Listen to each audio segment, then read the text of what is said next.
चलिए गाइस, आज हम लोग कंप्लीट रिवीजन करने वाले हैं केमिस्ट्री इन एवरीडे लाइफ का।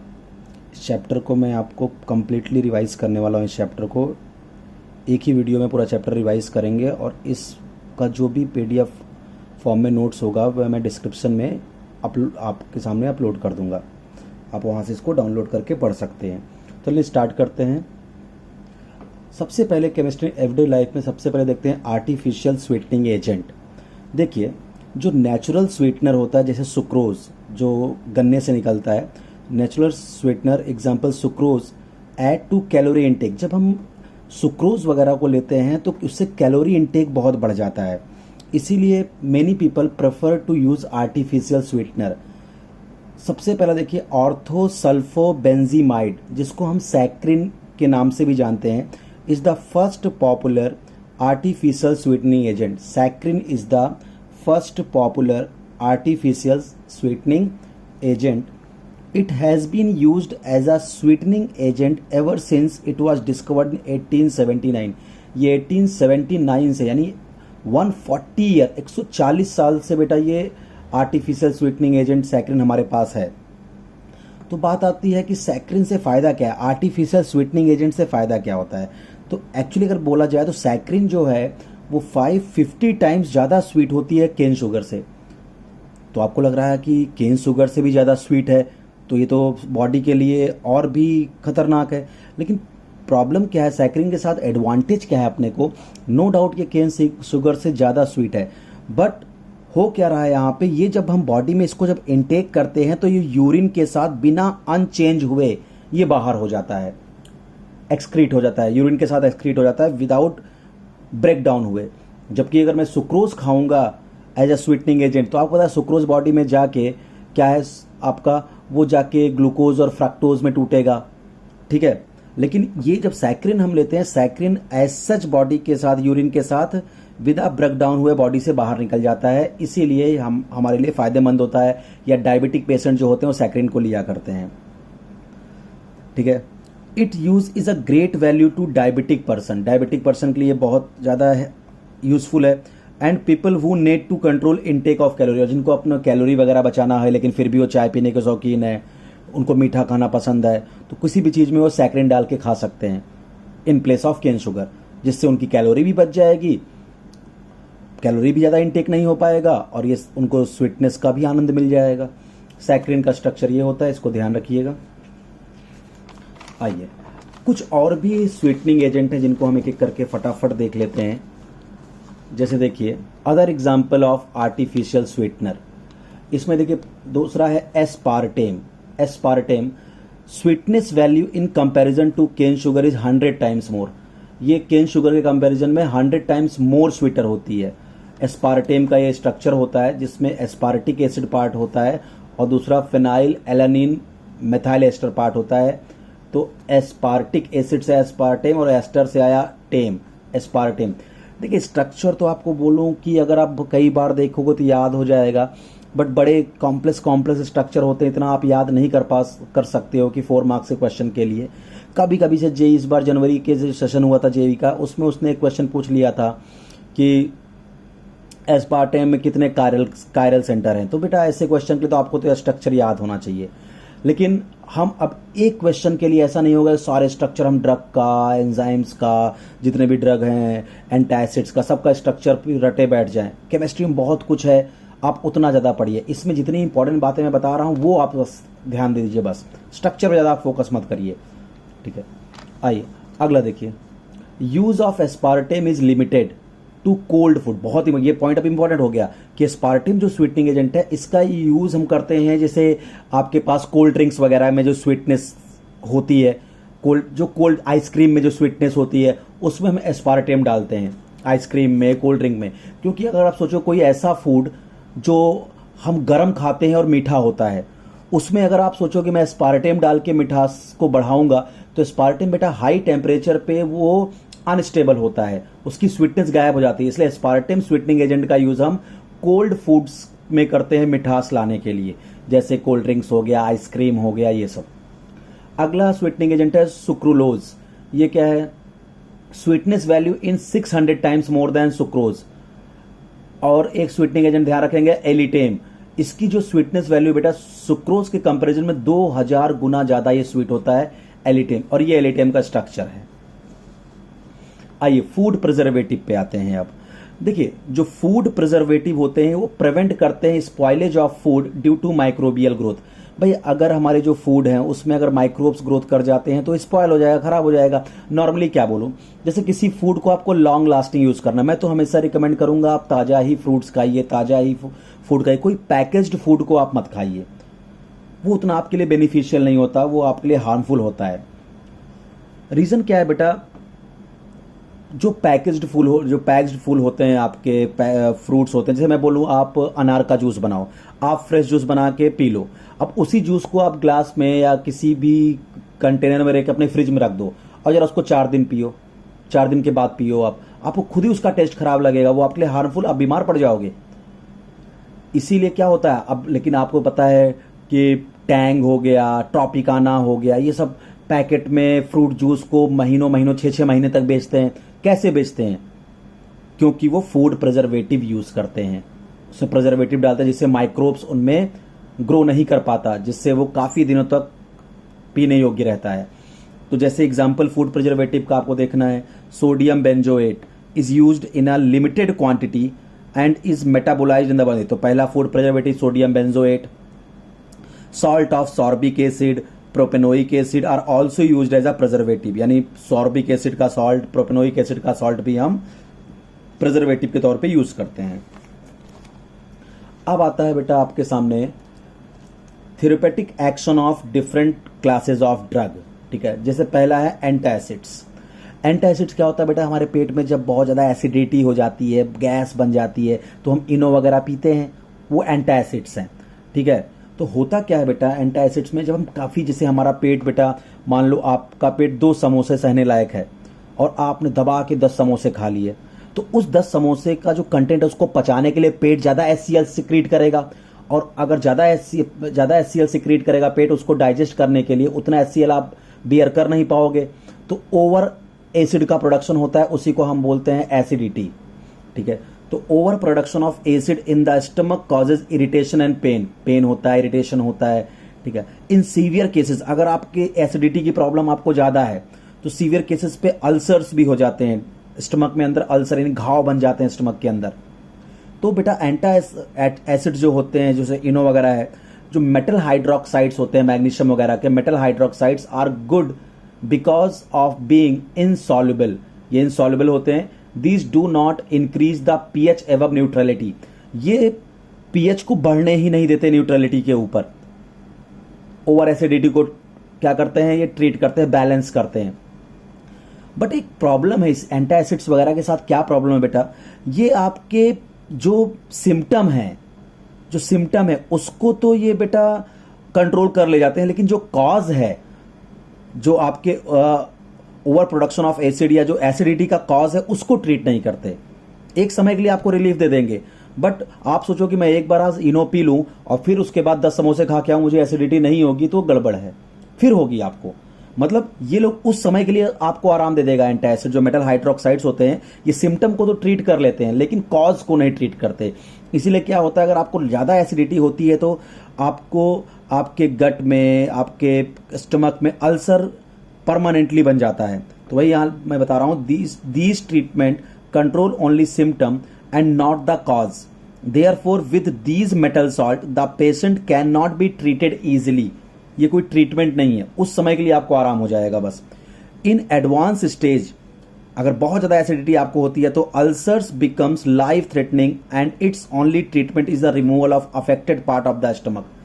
अगर आपका ये एसिडिटी की प्रॉब्लम लंबी चलती है तो जो अल्सर डेवलप हो जाता है और आपको अफेक्टेड पार्ट जहां पे अल्सर डेवलप हुआ उसको पेट से काट के निकालना पड़ेगा। आइए एंटाहिस्टामिन्स।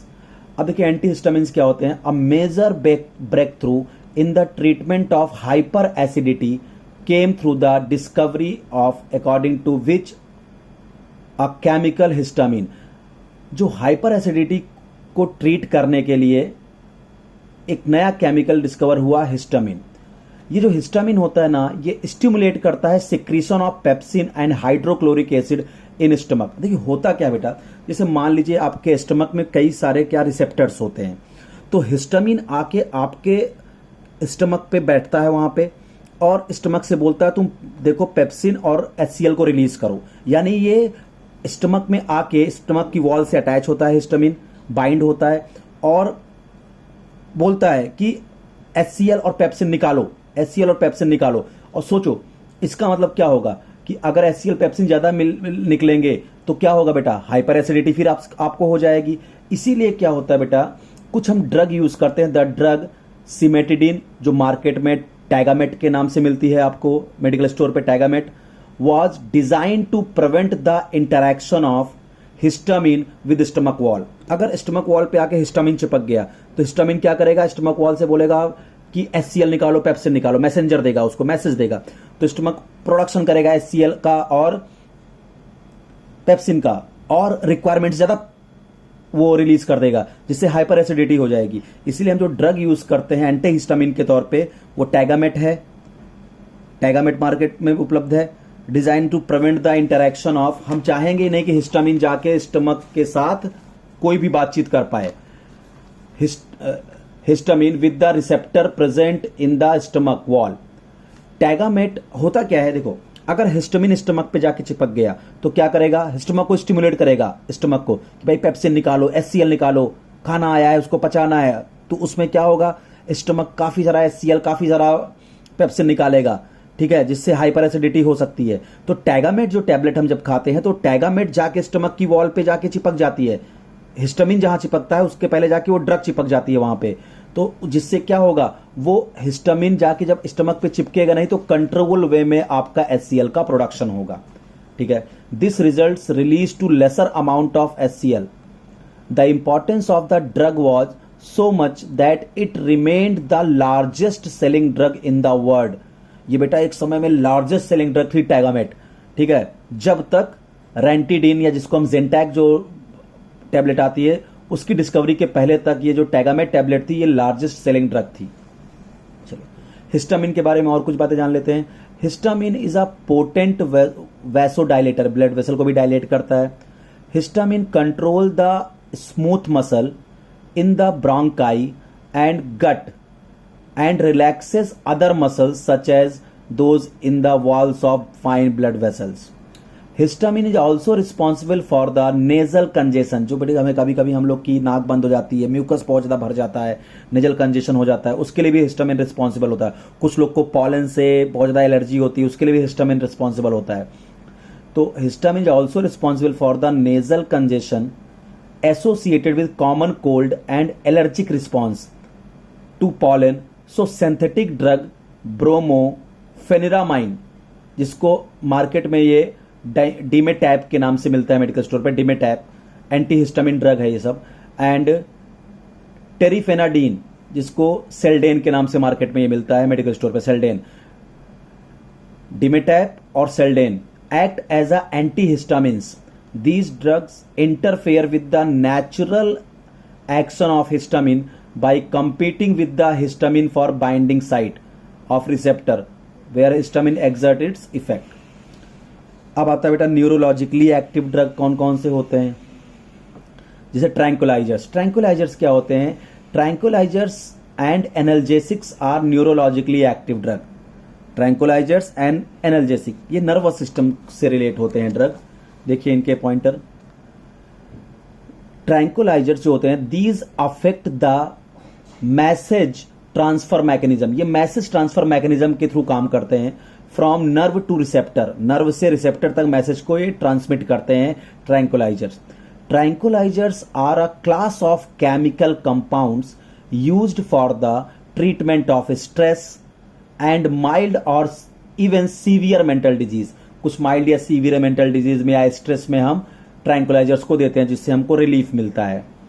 These relieve an anxiety, stress, irritability और excitement by producing a sense of wellbeing. अभी कभी स्ट्रेस हो गया, हमें कुछ एंग्जाइटी हो गई, ठीक है, उसकी ट्रीटमेंट में हम ट्रैंकुलाइजर देते हैं।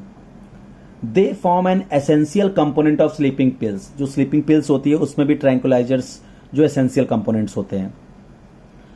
There are various type of tranquilizers, they function by different mechanism. बहुत तरह के ट्रैंकुलाइजर्स होते हैं, उनकी फंक्शन उनकी मैकेनिज्म के बेसिस पे उनके फंक्शन अलग अलग होते हैं। फॉर एग्जाम्पल, जैसे एक बहुत ही इंपॉर्टेंट ट्रैंकुलाइजर है, देखिए for example noradrenaline. Noradrenaline is one of the neurotransmitter that's play a role in mood changes. Mood को चेंज करने में दिया जाता है। If the level of noradrenaline is low, अगर मेरी बॉडी में नॉर एड्रेनलिन वैसे ही बनता है, अगर मेरी बॉडी में नॉर एड्रेनलिन का सिक्रेशन कम हो रहा है फॉर सम रीजन, किसी वजह से, then the signal sending activity becomes low and the person suffer from depression. Person को डिप्रेशन फील होता है अगर नॉन एड्रेनलिन का सिक्रेशन लो होता है। In such situation anti depressant drug are required. इस कंडीशन मुझे उस पर्सन को एंटी डिप्रेसेंट ड्रग देना पड़ेगा। These drug inhibit the enzyme which catalyses the degradation of non adrenaline. उस समय हम एंटी डिप्रेसेंट ड्रग देंगे जो क्या करेगा, these drug inhibit the enzyme which catalyses the degradation. जो एंजाइम बॉडी में नॉन एड्रेनलिन को डिग्रेड कर रहा है, लो सिक्रीट कर रहा है, सिक्रेशन कम करा रहा है एंजाइम, उस एंजाइम को ही खत्म कर देते हैं एंटी डिप्रेसेंट ड्रग, जिससे नॉन एड्रेनलिन ज्यादा सिक्रीट होने लगता है और वो पर्सन हैप्पी हो जाता है। If the enzyme is inhibited, this importance neurotransmitter is slowly metabolized and can activate its receptor for longer period of time, thus counteracting the effect of depression। यानी कुछ एंजाइम्स होते हैं जो नॉन एड्रेनलिन के secretion को नहीं होने दे रहे हैं, जिससे पर्सन को डिप्रेशन आ रहा है। तो हम क्या करेंगे, हम जो ड्रग यूज करेंगे वहां पे एंटी डिप्रेशन ड्रग, वो जाके उस एंजाइम को जो उसको डिग्रेड कर रहा है, नॉन एड्रेनलिन को सिक्रीशन नहीं होने दे रहा है, उसको सप्रेस कर देते हैं, जिससे फिर से इसका सिक्रीशन बढ़ जाता है नॉन एड्रेनलिन का बॉडी में। आगे देखिए, iproniazid and phenelzine. Iproniazid and phenelzine two such drug for anti, ये दो एंटी डिप्रेसेंट ड्रग के नाम याद रखेंगे। एक फेनिलजीन जिसको हम मार्केट में बेटा ये आपका नारडिल के नाम से मिलता है, नारडिल, ठीक है। ये सब भी क्या है, इंपॉर्टेंट ट्रैंकुलाइजर एंटी डिप्रेसेंट है। आइप्रोनियाजिड एंड फेनिलजीन जिसको नारडिल भी बोलते हैं। Some tranquilizers namely chlordiazepoxide and meprobamate are selectively mild tranquilizer. जैसे chlordiazepoxide and meprobamate are selectively mild tranquilizers suitable for relieving tension. Equanil भी कुछ बेटा, ये मैं कुछ ट्रैंकुलाइजर से एग्जांपल बता रहा हूं आपको। Equanil is used as a controlling depression and hypertension. Equanil देखो, ये क्लोरोडाया इपॉक्साइड का स्ट्रक्चर है। इक्वेनिल का स्ट्रक्चर आप नहीं भी याद रखो चलेगा, क्योंकि इतने स्ट्रक्चर आप याद कर ही नहीं पाओगे। तो कुछ नाम याद रखिए कि ट्रैंकुलाइजर के एग्जांपल आइप्रोनियाजिड, फेनिलजीन, ये सब एंटी डिप्रेसेंट है। ये भी फेनिलजीन, नारडिल भी एक तरह का ट्रैंकुलाइजर ही है। कुछ माइल्ड ट्रैंकुलाइजर के नाम जैसे क्लोरोडाइजिपॉक्साइड एंड मेप्रोबामेट, ये माइल्ड ट्रैंकुलाइजर हैं। इक्वेनिल भी ट्रैंकुलाइजर है। Derivative of barbituric acid for example जैसे Veronal. Derivative of barbituric acid for example Veronal, Amytal, Nembutal, Luminal and Seconal constitute and importance class of tranquilizer. ये सब भी tranquilliser के example है। Veronal हो गया, अमाइटल हो गया, नेम्बुटल हो गया, ल्यूमिनल हो गया, सिकोनल हो गया, constitute and importance class of tranquilizers. These are called barbiturates. इन सबको बार्बिट्यूरेट्स बोलते हैं क्योंकि ये सब डेरिवेटिव है बार्बिट्यूरिक एसिड के, जो ट्रैंकुलाइजर बनाने में यूज होते हैं। वेरोनल, अमाइटल, नेम्बुटल, ल्यूमिनल, सिकोनल, ये सब इंपॉर्टेंट कॉन्स्टिट्यूट हैं, इंपॉर्टेंस क्लास ऑफ ट्रैंकुलाइजर के, जिनको हम बार्बिट्यूरेट्स बोलते हैं। बार्बिट्यूरेट्स आर हिप्नोटिक, ये स्लीप प्रोड्यूस करते हैं बेटा। बार्बिट्यूरेट्स हिप्नोटिक होते हैं, इनको खाने से स्लीप इंड्यूस होती है। Some other substances used as a tranquilizer are Valium and serotonin. Valium and serotonin, ये भी कुछ ट्रैंकुलाइजर के नाम है, वैलियम एंड सीरोटोनिन। डायरेक्ट पूछते हैं which of following is a tranquilizer, आपको ऑप्शन देगा, आपको सिलेक्ट करना पड़ेगा। तो अगर आप एग्जांपल याद रखोगे तो काम चलेगा। आइए क्लीजिंग एजेंट की बात करते हैं, सोप एंड डिटर्जेंट्स की। देखिए क्लीजिंग एक्शन ऑफ सोप तो आप लोग सरफेस केमिस्ट्री में पढ़ते हो, मिसल्स बना के कैसे क्लीन करता है। यहाँ पे देखिए कुछ इंपॉर्टेंट बात सुनते हैं। सोप क्या होता है, आपको पता है कि हायर फैटी एसिड के सोडियम या पोटेशियम सॉल्ट क्या कहलाते हैं, सोप। देखिए बहुत हाई कार्बन का फैटी एसिड है, 17-18 कार्बन के हैं ये सब। तो fatty acid of higher fatty, sodium और potassium salt of higher fatty acid is called soap. Soap कैसे बनता है बेटा, सैपोनिफिकेशन क्या होता है, जब हम एस्टर की एल्कलाइन हाइड्रोलिसिस करते हैं। ये देखिए हमने एक एस्टर लिया है, glyceryl ester of stearic acid, stearic acid का ये एस्टर है, glyceryl ester of stearic acid. इसका हमने एल्कलाइन हाइड्रोलिसिस कर दिया तो सोडियम स्टीरेट सोप बन गया। Alkaline hydrolysis of ester is called saponification, जिससे सोप बनता है। सोडियम या potassium salt of higher fatty acid is called soap.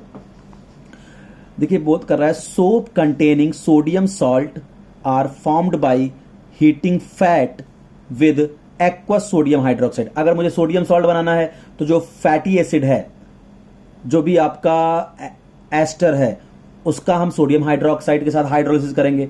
और अगर आपको पोटेशियम सॉल्ट बनाना है तो यहां पे आप KOH के साथ हाइड्रोलिसिस कर दोगे। तो वही बोल रहा है soap containing sodium salt are found by heating fat with aqueous sodium hydroxide solution, reaction is called saponification. अभी बताया ओनली सोडियम और potassium salt are soluble in water and are used for cleaning purpose. आपको लग रहा होगा ना कि sodium और पोटेशियम सॉल्ट ही क्यों सोप में इस्तेमाल करते हैं, क्योंकि सोडियम और पोटेशियम सॉल्ट ही पानी में घुलते हैं, कैल्शियम और मैग्नीशियम सॉल्ट पानी में नहीं घुलते। इसीलिए क्लीनिंग एक्शन में हम सोडियम और पोटेशियम सॉल्ट ही यूज करते हैं। सोप में सोडियम और पोटेशियम सॉल्ट ही यूज होता है क्योंकि वो वाटर सॉल्युबल होते हैं। Generally potassium soap are soft to the skin than sodium soap. Potassium soap जो थोड़ा महंगा भी होता है, जो बेबी सोप वगैरह होते हैं, जॉनसन एंड जॉनसन जो भी है आपका, जो बेबी सोप होते हैं उसमें पोटेशियम ही होता है, बहुत माइल्ड होता है। लॉन्ड्री जो सोप होते हैं, जो लॉन्ड्री में जो सोप इस्तेमाल होते हैं, laundry soap contains fillers like sodium rosinate, sodium silicate, borax, sodium carbonate. Question है why do soap not works in hard water. Hard water में सोप काम क्यों नहीं करता। तो होता क्या, हार्ड वाटर में बेटा कैल्शियम और मैग्नीशियम के सॉल्ट्स होते हैं। Hard water contains calcium and magnesium ions. These ion forms insoluble calcium and magnesium soap respectively when sodium and potassium soap dissolve in hard water. जब सोडियम और potassium salt hard water में dissolve होता है तो होता क्या, यहाँ पे आयन एक्सचेंज रिएक्शन हो जाती है। मैं आपको रिएक्शन दिखा के समझाऊंगा, ज्यादा अच्छा समझ में आएगा। अब आप देखिए, ये देखिए सोडियम सॉल्ट था, पानी में डाल दिया, पानी हार्ड वाटर में डाल दिया, हार्ड वाटर में कैल्शियम आएगा, यहाँ तो आयन एक्सचेंज हो जाएगा, कैल्शियम इधर आ जाएगा, सोडियम इधर आ जाएगा। तो ये जो आपका फैटी एसिड, कैल्शियम के फैटी एसिड का सॉल्ट बन गया, और ये सॉल्ट पानी में क्या होगा, इनसॉल्युबल होगा। इसलिए हार्ड वाटर में सोप इनसॉल्युबल होता है। आइए बात करते हैं सिंथेटिक डिटर्जेंट्स की। Synthetic detergents, synthetic detergents are cleansing agent which have all the properties of soap but which actually do not contain any soap। यानी डिटर्जेंट के अंदर सारी सोप की प्रॉपर्टी होती है बट वो सोप नहीं होता। क्यों नहीं होता, क्योंकि डिटर्जेंट में सोडियम या पोटेशियम सॉल्ट नहीं होता। ठीक है, यहां सल्फोनिक एसिड के सॉल्ट होते हैं डिटर्जेंट में। ठीक है, these can be used both in soft and hard water. यानी डिटर्जेंट को हम सॉफ्ट वाटर में भी यूज कर लेते हैं, हार्ड वाटर में भी यूज कर लेते हैं। Some of the detergents gives foam even in ice cold water। Synthetic detergents are classified into 3 category। Synthetic detergent को 3 कैटेगरी में बांटा गया है बेटा, एनायनिक डिटर्जेंट, कैटायनिक डिटर्जेंट और नॉन आयनिक डिटर्जेंट। इन तीनों के एग्जांपल्स आपको याद करने पड़ेंगे, बहुत इंपॉर्टेंट है। तो अनायनिक डिटर्जेंट की बात करें कैसे बनता है, जब हम लॉरिल एल्कोहल, देखिए 10, 11, 1, 12 कार्बन का एल्कोहल है, जब हम लॉरिल एल्कोहल का H2SO4 के साथ रिएक्शन कराते हैं तो पहले क्या बनता है, लॉरिल हाइड्रोजन सल्फेट। ठीक है, यहां से H+, यहां से OH बाहर हो जाता है, लॉरिल हाइड्रोजन सल्फेट बनता है। इसका हम NaOH के साथ रिएक्शन कराते हैं, एसिड बेस रिएक्शन है। ये H देगा, ये अपना OH देगा, वाटर निकल जाएगा, SO3 से Na जाके बाइंड हो जाएगा। अब देखिए सॉल्ट बन गया, सोडियम लॉरिल सल्फेट। ये अनायनिक डिटर्जेंट का एग्जांपल है। तो कभी पूछे अनायनिक डिटर्जेंट का एग्जांपल, तो सोडियम लॉरिल सल्फेट। और एक एग्जांपल है एनायनिक डिटर्जेंट का, देखिए ये है डोडेसाइल बेंजीन, 12 कार्बन है ना, 11 और 12, डोडेसाइल बेंजीन। इसका H2SO4 के साथ रिएक्शन कराया तो पहले क्या बना, dodecyl benzene sulphonic acid, इसका NaOH के साथ रिएक्शन करा दिया, इसका H एसिड बेस रिएक्शन हुई, HOH बाहर हो गया, क्या बना, sodium dodecyl benzene sulphonate. ये भी एक तरह का अनायनिक डिटर्जेंट है, तो आप इनके एग्जाम्पल्स याद रखेंगे। आइए देखते हैं कैटायनिक डिटर्जेंट्स। देखिए, cationic detergents are quaternary ammonium salt of amines with acetates, chlorides, bromides as anion. यानी जो कैटायनिक डिटर्जेंट्स होते हैं वो क्वाटर्नरी अमोनियम सॉल्ट होते हैं अमाइंस के, with acetate, chlorides and bromides of anion. जैसे ये देखिए, हमने एक लिखा है cetyl tri methyl ammonium bromide, ये एक कैटायनिक डिटर्जेंट का एग्जाम्पल है। यहां देखिए, ये आपका N है, 4 कार्बन से बाउंड है, तो क्या है, क्वाटर्नरी अमोनियम सॉल्ट है, किसका, अमीन्स का। क्वाटर्नरी अमोनियम सॉल्ट्स, यहां पे क्या है, ब्रोमाइड, यहां एसिटेट भी हो सकता है, क्लोराइड भी हो सकता है एज अ एनायन। तो cetyl tri methyl ammonium bromide is the example of cationic detergent. Non ionic detergent देखिए तीसरा, non ionic detergents do not contains any ion in their molecule, कोई आयन यहां नहीं होता। One such detergent is formed when stearic acid react with polyethylene glycol. Non ionic detergent कैसे बनाया जाता है, जब स्टेरिक एसिड को हम पॉलीइथाइलिन ग्लाइकॉल के साथ रिएक्ट कराते हैं। देखिए, ये हो गया स्टेरिक एसिड और ये हो गया पॉलीइथाइलिन ग्लाइकॉल, हीट कर दिया, यहां से H, यहां से OH निकल गया और ये आपका नॉन आयनिक डिटर्जेंट बन गया। कैसे बनता है, बस ये याद रखना है, स्टेरिक एसिड का पॉलीइथाइलिन ग्लाइकॉल के साथ रिएक्शन करने पर नॉन आयनिक डिटर्जेंट बनता है। जो लिक्विड डिश वॉश होते हैं बेटा, liquid dish washing detergents are non ionic. जो लिक्विड डिश वॉश हम लोग यूज करते हैं, जैसे बर्तन वगैरह साफ करते हैं, वो भी नॉन आयनिक टाइप का होता है। Cleansing action of this type of detergent are very much similar to soap. आइए अब जरा बात कर लेते हैं एंटीबायोटिक्स की। एंटीबायोटिक क्या होता है, देखिए, antibiotics are used as a drug to treat infections because of their low toxicity for human and animal. यानी एंटीबायोटिक एक तरह का ड्रग है जिसको हम यूज करते हैं for the treatment of infections. Alexander Fleming discovered penicillin, the first natural antibiotic in 1928। ये आपका जो एलेक्जेंडर फ्लेमिंग है, इसने फर्स्ट एंटीबायोटिक डिस्कवर किया था, पेनिसिलिन।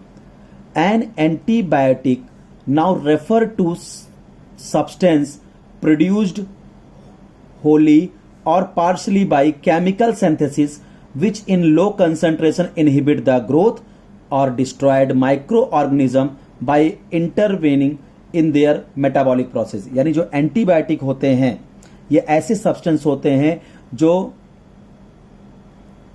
पूरी तरीके से या पार्शली केमिकल सिंथेसिस से बनाए जाते हैं, विच इन देयर लो कंसंट्रेशन, जिसका लो कंसंट्रेशन जो भी बैक्टीरियल ग्रोथ है उसको इनहिबिट करते हैं या उसको डिस्ट्रॉय कर देते हैं। माइक्रो ऑर्गेनिज्म को या तो इनहिबिट करेंगे उनकी ग्रोथ को, या तो डिस्ट्रॉय कर देंगे उनकी मेटाबॉलिक प्रोसेस को रोक के। The search for chemicals that would adversely affect invading bacteria but not the host. देखिए, ये जो एंटीबायोटिक, इसके साथ एक बात साइंटिस्ट के दिमाग में चल रही थी कि एंटीबायोटिक ऐसी बनाया जाए कि ये माइक्रो ऑर्गेनिज्म पे तो खत्म करे बट होस्ट को कोई नुकसान ना हो। जिसके बॉडी के अंदर ये माइक्रो ऑर्गेनिज्म ग्रो कर रहे हैं उनको कोई नुकसान ना हो, हमारी एंटीबायोटिक ऐसी होनी चाहिए। तो इसी पे साइंटिस्ट लोग काम कर रहे थे। मैं क्या बता रहा हूं कि जो भी एंटीबायोटिक बने वो होस्ट को कोई नुकसान ना पहुंचाए, वो केवल बैक्टीरिया को ही मारे या उसकी ग्रोथ को इनहिबिट करे, माइक्रो ऑर्गेनिज्म ग्रोथ को इनहिबिट करे, बट होस्ट को कोई नुकसान एंटीबायोटिक से नहीं होना चाहिए। तो इसी की सर्च चल रही थी, लिख रहा हूं, the search for chemical that would adversely effect invading bacteria but not the host began in the 90th century. Paul Ehrlich बहुत इंपॉर्टेंट साइंटिस्ट है।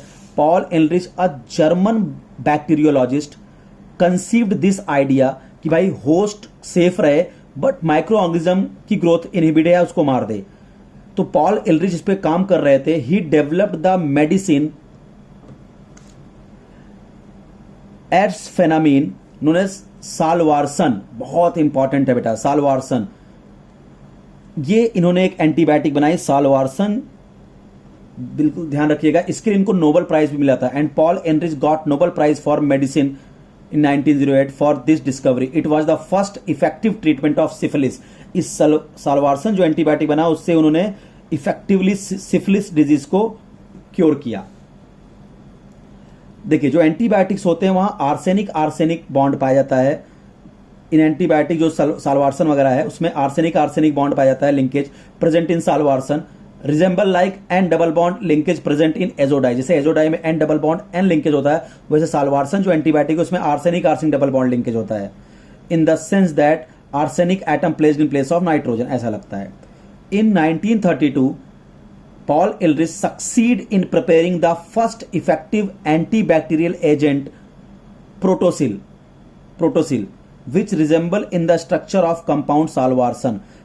1932 में इन्होंने एक और एंटीबैक्टीरियल एजेंट बनाया जिसका नाम था Prontosil, which resemble in structure to the compound salvarsan, salvarsan की तरह ही दिखने में था। Soon it was discovered that in the body Prontosil is converted to a compound called sulfenilamide which is a real active compound जो साल्वार्सन में होता है। ये देखिए प्रोटोसिल है, इसके अंदर ये सल्फिनामाइड होता है, एक्टिव कंपाउंड। आइए, isolation and purification of active compound to accumulate sufficient material for clinical trials look 13 years. और ये जो एक्टिव कंपाउंड को आइसोलेट करने पर 13 ईयर्स लग गए क्लिनिकल ट्रायल्स में। अब देखिए मेन क्या है, जो एंटीबायोटिक्स होते हैं ना ये दो तरह के होते हैं, एक होता है साइडल, एक होता है स्टैटिक। साइडल का मतलब जो माइक्रो ऑर्गेनिज्म को मार दे, किलिंग नेचर के एंटीबायोटिक। स्टैटिक का मतलब जो उनकी ग्रोथ को बस कम कर दे। तो देखिए बैक्टीरियासाइडल और बैक्टीरियोस्टैटिक दो तरह के एंटीबायोटिक हो गए, बैक्टीरियासाइडल और बैक्टीरियोस्टैटिक। साइडल का मतलब इस एंटीबायोटिक को खाने से बैक्टीरिया मर जाएगा, किलिंग हो जाएगी, जैसे पेनिसिलिन हो गया, अमीनोग्लाइकोसाइड हो गया, ओफ्लॉक्सासिन हो गया, ये सब बैक्टीरियासाइडल है। इनके नाम एग्जांपल याद रखिएगा। बैक्टीरियोस्टैटिक की बात करें अगर हम, तो जैसे इजिथ्रोमाइसिन हो गया, टेट्रासाइक्लिन हो गया, क्लोरोफेनिकॉल हो गया, ये सब बैक्टीरियोस्टैटिक है, एग्जाम्पल जरूर याद रखेंगे। एंटीबायोटिक्स विच किल्स और inhibit a wide range of gram positive and gram negative bacteria. कुछ ऐसे एंटीबायोटिक होते हैं जो वाइड रेंज में ग्राम पॉजिटिव और ग्राम नेगेटिव बैक्टीरिया को किल या उनकी ग्रोथ को इनहिबिट करते हैं, उनको ब्रॉड स्पेक्ट्रम एंटीबायोटिक बोलते हैं। क्या बोल रहा हूं मैं, फिर सुनिए। एंटीबायोटिक विच किल्स और inhibit a wide range of gram positive और gram negative bacteria are said to be broad spectrum antibiotic. But कुछ ऐसे एंटीबायोटिक होते हैं जो केवल किसी specific, those which are effective mainly against gram positive और gram negative bacteria are narrow spectrum antibiotic. जो वाइड रेंज में ग्राम पॉजिटिव और ग्राम नेगेटिव बैक्टीरिया पे एंटीबायोटिक काम करता है उसको हम बोलते हैं ब्रॉड स्पेक्ट्रम एंटीबायोटिक। जो केवल कुछ ही ग्राम पॉजिटिव और कुछ ही ग्राम नेगेटिव बैक्टीरिया को किल या उनकी ग्रोथ को लिमिट करता है उसको बोलते हैं हम नैरो स्पेक्ट्रम एंटीबायोटिक। और कुछ ऐसे भी एंटीबायोटिक होते हैं जो केवल एक सिंगल ऑर्गेनिज्म या एक सिंगल डिजीज पे ही काम करते हैं, उनको हम लिमिटेड स्पेक्ट्रम एंटीबायोटिक बोलते हैं। जैसे ampicillin and amoxicillin are synthetic modification of penicillin. ये जो एम्फिसिलिन है और एमॉक्सिसिलिन है are synthetic modification of penicillin and now they are broad spectrum antibiotic. यानी पेनिसिलिन का थोड़ा सा मॉडिफिकेशन किया, एम्फिसिलिन बना और एमॉक्सिसिलिन बना के उसको ब्रॉड स्पेक्ट्रम एंटीबायोटिक में लाया गया। Chloramphenicol isolated in 1947 is a broad spectrum anti. तो एक नाम जरूर याद रखिएगा, क्लोरोफेनिकॉल जो है ब्रॉड स्पेक्ट्रम एंटीबायोटिक है। आगे आइए, क्लोरोफेनिकॉल के बारे में और कुछ बातें करते हैं। देखिए chloramphenicol rapidly absorb from the gastrointestinal tract and hence can be given orally in case of typhoid. Chloramphenicol को कब कब दिया जाता है, टाइफाइड में, डिसेंट्री में, एक्यूट फीवर में, certain forms of urinary infection में, मेनिंजाइटिस में, निमोनिया में क्लोरोफेनिकॉल को देते हैं हम ट्रीटमेंट, ओरली दिया जाता है इसको। एंटीबायोटिक को बेटा ओरली ही लिया जाता है, इंजेक्ट कभी नहीं किया जाता।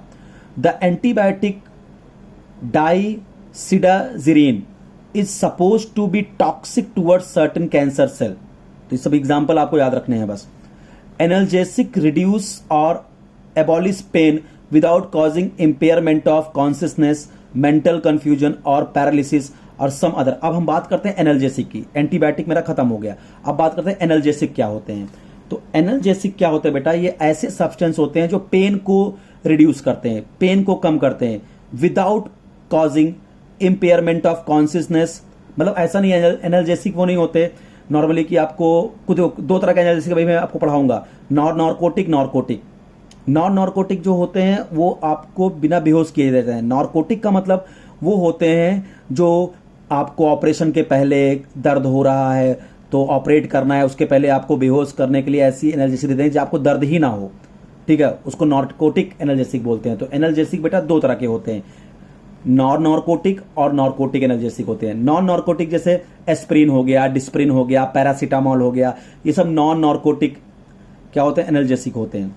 Aspirin inhibit the synthesis of chemical known as prostaglandins which stimulate inflammation of the tissue and cause pain. तो कभी कभी क्या होता है, टिश्यू के बाहर कुछ ऐसे इन्फ्लेट रहता है जिससे हमको क्या पेन होता है, तो एस्प्रिन जब हम खाते हैं क्या करता है बेटा, वो प्रोस्टाग्लैंडिन के सिक्रीशन को इनहिबिट कर देता है।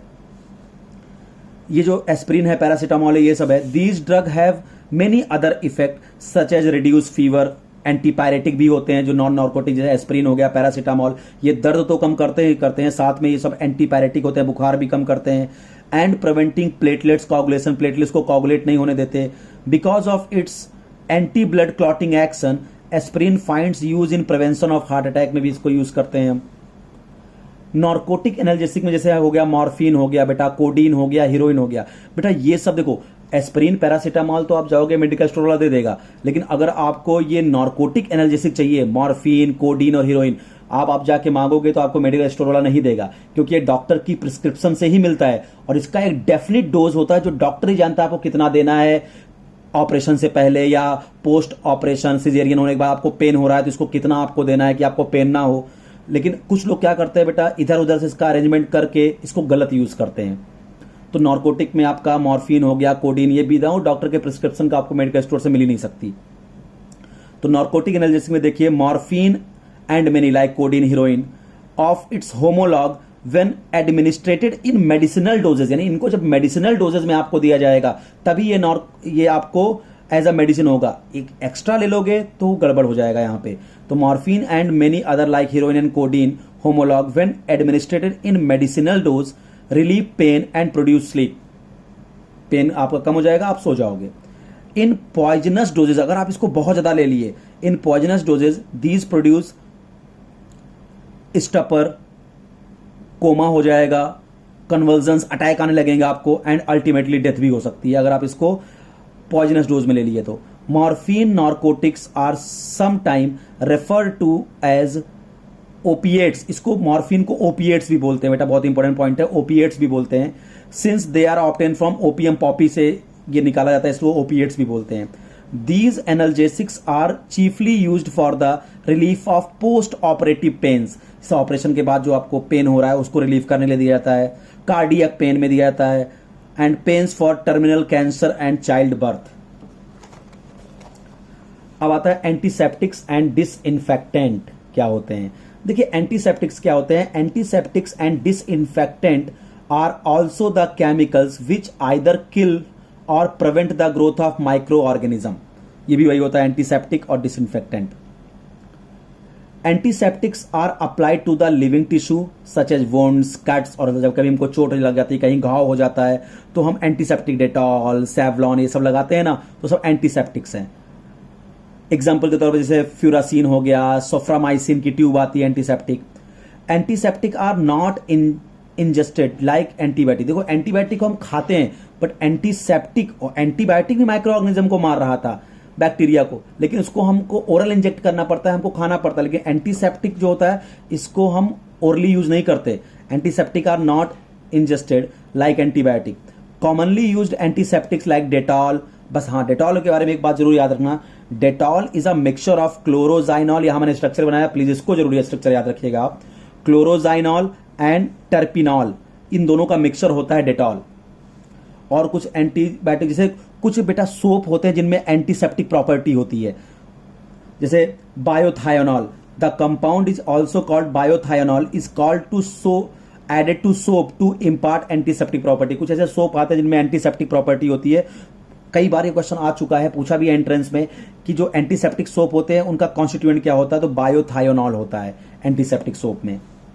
Iodine is a powerful antiseptic, आपको पता है कि 2 to 3% solution of alcohol water iodine का 2 to 3% solution in alcohol water mixture is called tincture of iodine.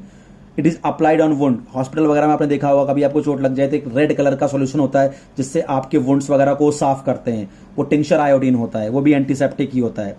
Iodoform बहुत अच्छा एंटीसेप्टिक है। Iodoform is also use antiseptic for wounds. Boric acid is dilute aqua solution is weak antiseptic for, भाई eyes जो है बहुत sensitive organ है, तो उसके लिए बहुत हमको जो भी एंटीसेप्टिक यूज करना होगा बहुत माइल्ड यूज करना होगा, तो बोरिक एसिड यूज करते हैं। चलिए अगला,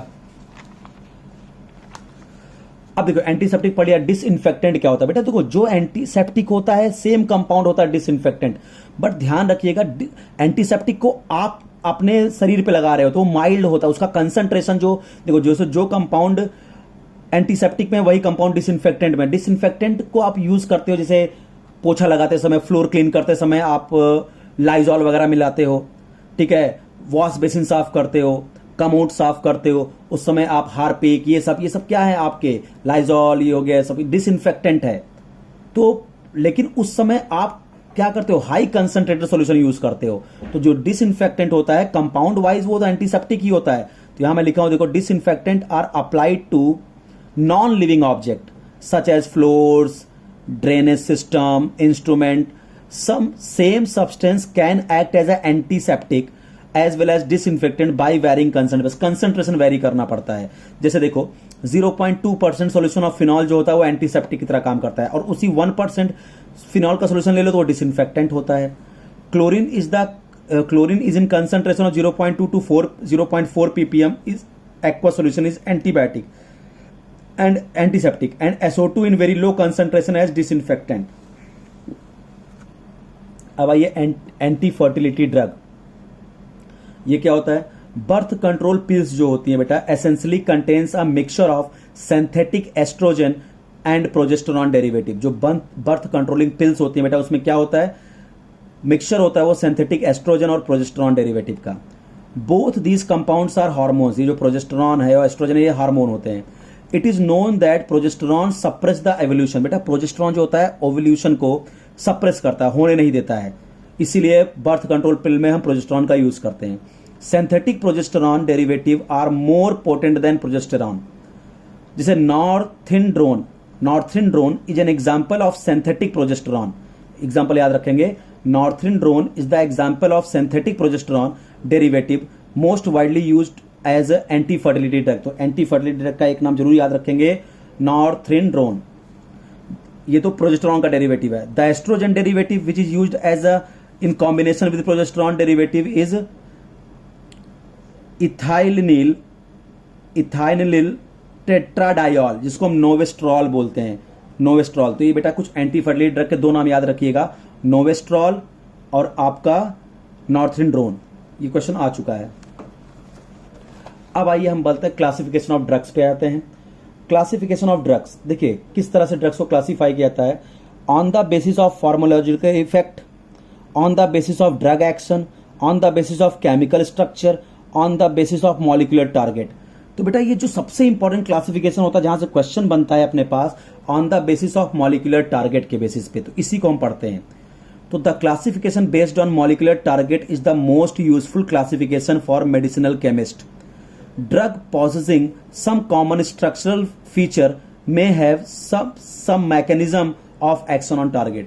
देखो अब ड्रग टारगेट इंटरेक्शन को मैं आपको समझाता हूं, होता क्या है। For example drug target interaction बता रहा हूं। Protein which perform the role of biological catalyst in the body are called enzyme. Protein which perform the role of biological catalyst, biological catalyst क्या हमारा? एंजाइम।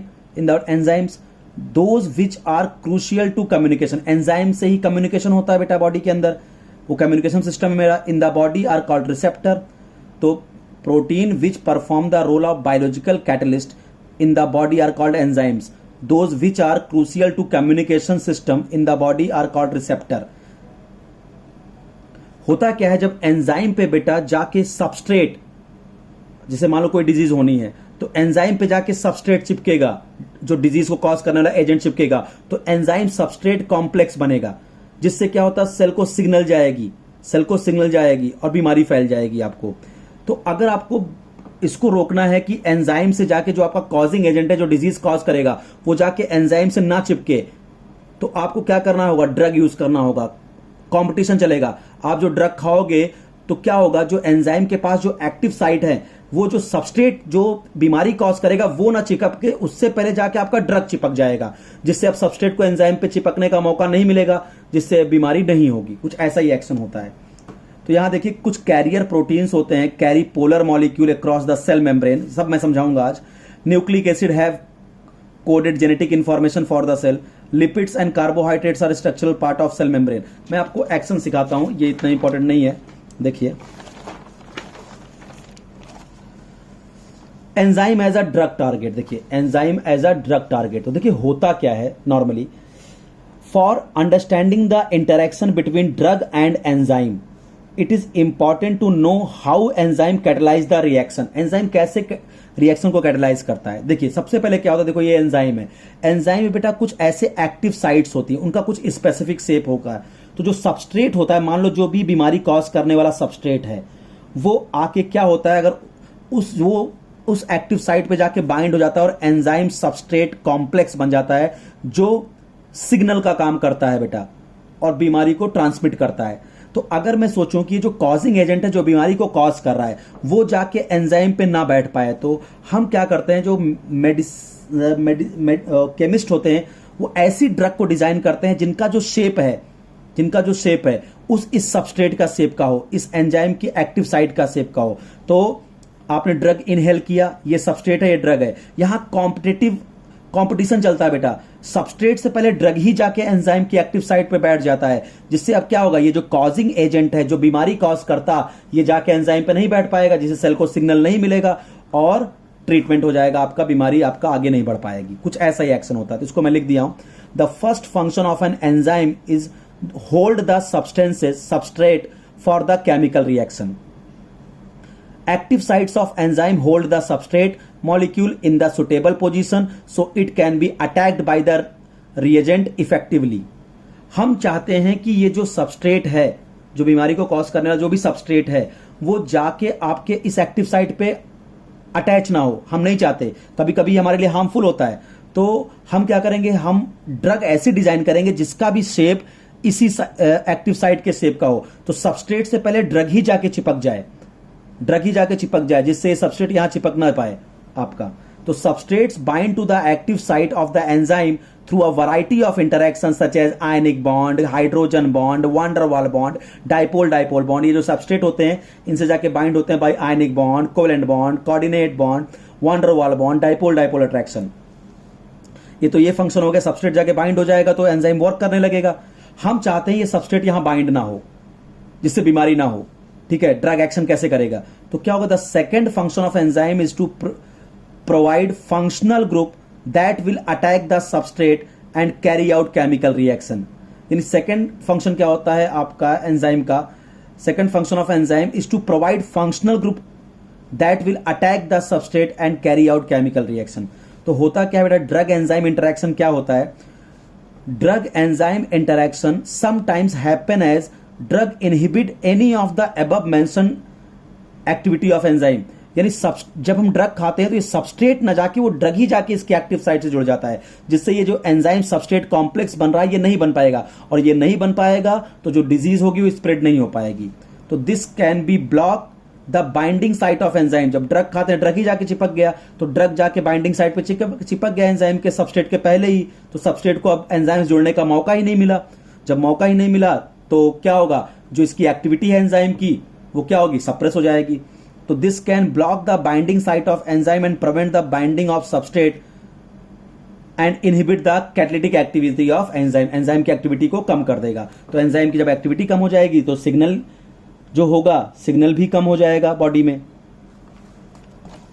ठीक है, इस ड्रग को जो एंजाइम की एक्टिविटी को इनहिबिट करते हैं उनको हम बोलते हैं enzyme inhibitor, is called enzyme inhibitor. Drug competes with the natural substances for their attachment of the active site of enzyme. Such drug are called competitive inhibitor। यानी वो ड्रग जो नेचुरल सबस्ट्रेट के साथ कंपटीशन किए, substrate से पहले खुद जाके चिपक गए, जिससे एंजाइम की एक्टिविटी इनहिबिट हो गई, उसको हम बोलते हैं कॉम्पिटिटिव इनहिबिटर ड्रग। लेकिन कुछ ऐसे भी ड्रग होते हैं बेटा जो इस एक्टिव साइट से नहीं चिपक पाते, उनका कुछ ऐसा शेप होता है कि जो एक्टिव साइट के शेप का नहीं होता, फिर भी वो चाहते हैं कि एंजाइम की एक्टिविटी को हम कम कर दें। तो क्या होता है बेटा, एंजाइम पे कुछ अदर साइट्स होती हैं एक्टिव साइट के अलावा, उसको हम बोलते हैं एलोस्टेरिक साइट्स। तो इन एलोस्टेरिक साइट पे ड्रग जाके चिपक जाती हैं। तो वो लोग सर इससे एक्टिव साइट से सबस्ट्रेट तो चिपक ही जाएगा, नहीं। तो होता क्या है, अगर ड्रग मेरा एक्टिव साइट पे नहीं चिपक पा रहा है तो कुछ ऐसी ड्रग होती है जो इस शेप की नहीं है, तो क्या होगा, उस एंजाइम की कुछ और साइट्स होती हैं जिनको हम एलोस्टेरिक साइट्स बोलते हैं, तो ड्रग जाके वहां चिपक जाती है। तो बोलोगे सर अभी तो सबस्ट्रेट यहां चिपक सकता है, एंजाइम को एक्टिवेट कर सकता है, नहीं। होगा क्या, जब ये सबस्ट्रेट जो ड्रग है ये एलोस्टेरिक साइट पे चिपकेगा तो ये एंजाइम फैल जाएगा, यानी इसकी जो एक्टिव साइट की शेप है जो सबस्ट्रेट के लिए बनी थी कि ऐसा सबस्ट्रेट आके चिपकेगा, एलोस्टेरिक साइट पे जाके ड्रग चिपक गया, इस ड्रग के चिपकने से जो एक्टिव साइट्स हो गई इसका शेप ही चेंज हो गया, जिससे अब सबस्ट्रेट जाके चिपक नहीं पाएगा। तो यहां देखिए कोई कंपटीशन नहीं हुआ ड्रग और सबस्ट्रेट के बीच में, यहां पे क्या हुआ, इनहिबिशन हुआ। ठीक है, यहां इसको नॉन कॉम्पिटेटिव इनहिबिटर बोलते हैं। यहां कोई कंपटीशन ड्रग नहीं किया, वो यहां गया ही नहीं, ये ड्रग केवल कहां गया, एलोस्टेरिक से, क्योंकि उसका शेप इससे मैच ही नहीं किया, तो जाके एलोस्टेरिक साइट पे चिपक गया एंजाइम के, जिससे एक्टिव साइट क्या किया एंजाइम की, शेप ही एक्टिव साइट का चेंज कर दे, जिससे सबस्ट्रेट अब यहां पे अटैच ही नहीं हो पाएगा, जिससे एंजाइम की एक्टिविटी क्या हो जाएगी, इनहिबिट हो जाएगी। इसको नॉन कॉम्पिटेटिव इनहिबिटर बोलते हैं। तो कॉम्पिटेटिव इनहिबिटर में क्या होता है कि सबस्ट्रेट और ड्रग में कंपटीशन चलता है, सबस्ट्रेट से पहले ड्रग ही जाके एंजाइम की एक्टिव साइट से चिपक जाता है, जिससे एंजाइम सबस्ट्रेट कॉम्प्लेक्स नहीं बनता और एंजाइम की एक्टिविटी को हम इनहिबिट करते हैं। और दूसरा क्या है, अगर सबस्ट्रेट जाके, अगर ड्रग जाके एक्टिव साइट पे फिट नहीं हो पा रहा है, उसका ड्रग का शेप और एक्टिव साइट का शेप सेम नहीं है, तो ड्रग जाके एंजाइम की किसी और साइट पे अटैच हो जाता है, जिसको एलोस्टेरिक साइट बोलते हैं, जिससे एक्टिव साइट का वो शेप चेंज कर देता है, जिससे अब सबस्ट्रेट, भाई सबस्ट्रेट का शेप इस एक्टिव साइट के लिए था, यहां पे ड्रग लग गया एलोस्टेरिक साइट पे, तो एक्टिव साइट की शेप ही चेंज हो गई, अब ये सबस्ट्रेट इस शेप का है ही नहीं, तो यहां चिपक नहीं पाएगा, तो एंजाइम की एक्टिविटी इनहिबिट हो जाए, इसको नॉन कॉम्पिटेटिव इनहिबिटर बोलते हैं। तो मैं बोल रहा हूं, if the bond between enzyme and inhibitor, if the bond between enzyme and inhibitor बोले तो drug, if the bond between enzyme and inhibitor is a strong covalent bond and cannot be broken easily, then the enzyme is blocked permanently and the body then degrade the enzyme inhibitor complex and synthesis new enzyme। अगर ये bond बहुत strong बन गया drug और enzyme के बीच का, तो ये तोड़ तो पाओगे नहीं, तो क्या होगा, ये बॉडी से अपने आप ही ये एंजाइम निकल जाएगा और फिर बॉडी नया एंजाइम सिंथेसिस करना स्टार्ट कर देगा। चलिए लास्ट पार्ट पे आते हैं अपने, receptor as a drug target. कभी कभी रिसेप्टर भी बेटा ड्रग टारगेट की तरह काम करता है। जिसे देखिए होता क्या है, receptor are the protein that are crucial to body communication process.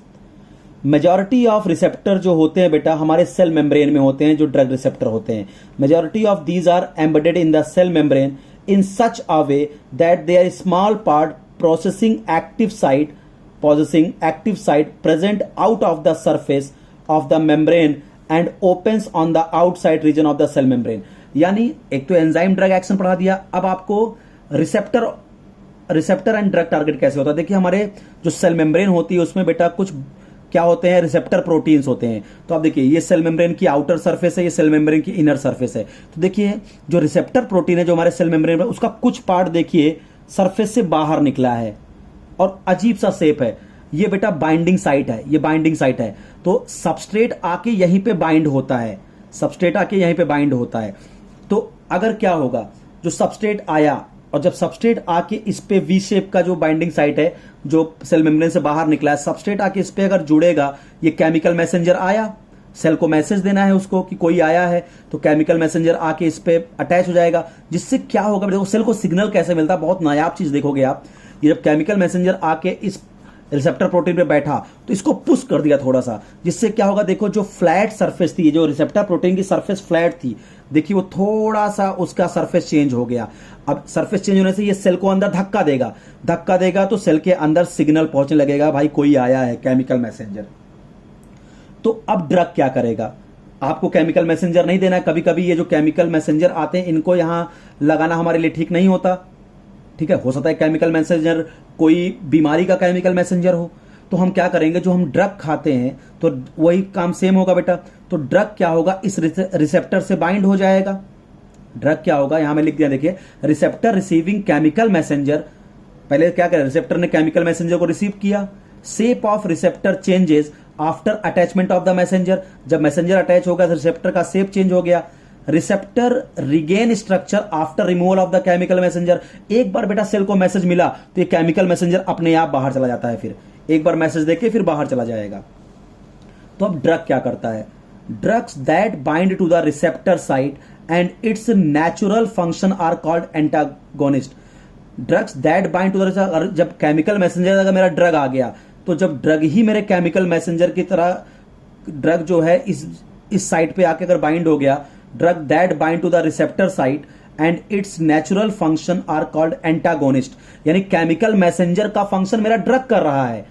अगर इस केमिकल मैसेंजर की जगह मैं जो ड्रग खा रहा हूं वही ड्रग अगर सेल को सिग्नलिंग दे दे तो इसका काम कौन करती है, ड्रग। तो इसको बोलते हैं एंटागोनिस्ट एक्शन, इसको बोलते हैं एंटागोनिस्ट।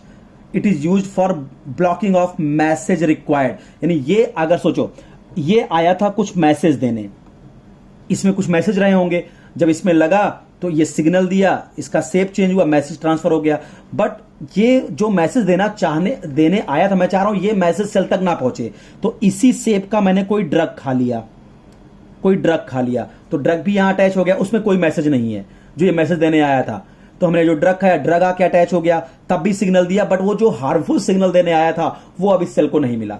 तो इसको क्या, जो काम ये करने आया था सेल को सिग्नल देने, वही ड्रग भी किया, बट इसका जो भी काम था, हो सकता है ये कोई बेकार सिग्नल देने आया हो सेल को जो हमारे बॉडी के लिए हार्मफुल हो। तो ड्रग खा के मैंने इनको पीछे कर दिया, यहां पे ये आके अटैच हो गए, सिग्नल ये भी दिए, बट जो सिग्नल, जो ब्लॉकिंग ऑफ मैसेज, जो मैसेज को मुझे ब्लॉक करना था, जो इसमें कोड था, ये अगर चला जाता तो वो जो मैसेज लेके आता उसको सेल पे पहुंचना था, हो सकता है वो मैसेज हार्मफुल हो। जरा ऐसे समझो एकदम आसानी से।